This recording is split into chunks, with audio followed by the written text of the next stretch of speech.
যাকে মনোনয়ন দেওয়া হয়েছে তার মনোনয়নটা বাতিল করে একটা যোগ্য লোককে মনোনয়ন দিবেন। অনশনে বসেছি, মূল কারণ যেটা হলো যে উনি আসছেন, তারেক রহমান দীর্ঘ 18 বছর প্রবাস জীবন শেষ করে উনি আসছেন। আমরা সবাই আন্দোলিত। উনি আসার পরে দেশে একটা অভূতপূর্ব আনন্দে উচ্ছ্বাসে, আমরা তো বিএনপির নেতা কর্মী তো বটেই, সারা দেশে এটা একটা মানে আনন্দের সৃষ্টি করবে। তো আমাদের সকলের বিশ্বাস উনি দেশে আসার পরে এবং সব কিছু বিবেচনা নিয়ে যাকে মনোনয়ন দেওয়া হয়েছে তার মনোনয়নটা বাতিল করে একটা যোগ্য লোককে মনোনয়ন দিবেন। আর সেই সাথে আপনি যেটা বললেন এটা দলের সিদ্ধান্তের বাইরে।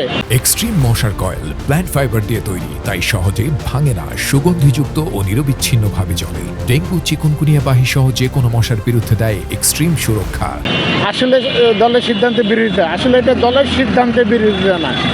যারা ম্যাডাম আমাদের দলের যে চেয়ারপারসন, তিনবারের সাবেক সফল প্রধানমন্ত্রী, গণতন্ত্রের মাতা, চরম অসুস্থ হয়ে হসপিটালে থাকা অবস্থায় যখন আমরা সবাই সমস্ত রাজনৈতিক কর্মসূচি বাদ দিয়ে আমরা বিভিন্ন দোয়া মাহফিলে অংশগ্রহণ করছি, মসজিদ মন্দির যে যার ধর্ম অনুযায়ী আমরা মহান আল্লাহ তাআলার কাছে তার রোগ মুক্তির জন্য কামনা করছি।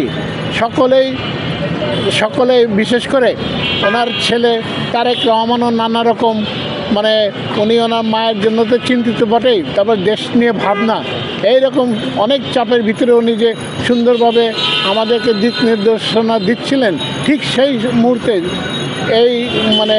এই যে মনোনয়ন যারা সম্ভাব্য মনোনয়ন প্রার্থীদের ঘোষণা করা হলো, আমাদের মনে হচ্ছে এটা একটা দলের ভিতরে একটা কুচুরকি মহলের, এটা একটা কি বলবো, এটাকে দলের অবস্থানকে এবং আমাদের দলকে প্রশ্নবিদ্ধ করা একটা ষড়যন্ত্র। তা না হলে এই যে লোকটা মনোনয়ন পেয়েছে মানিকগঞ্জে, তার মনোনয়ন পর কোনো কথাই ছিল না।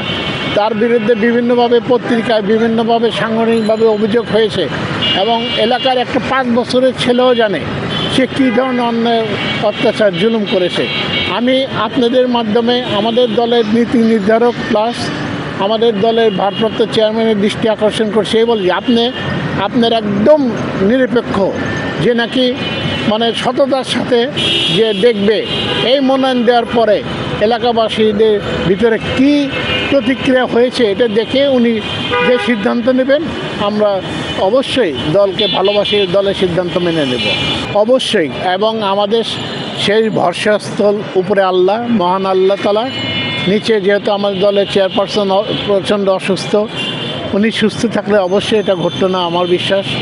এবং উনি আমাদের দলের ভারপ্রাপ্ত চেয়ারম্যান মহোদয় যখন বাংলাদেশে ফিরে আসবেন, উনি সব জেনে শুনে এবং আমাদের শেষ আশ্রয়স্থল উনি, এবং উনি সঠিক সিদ্ধান্ত আমাদের মাননীয় জায়গা আসনের ব্যাপারে দিবেন।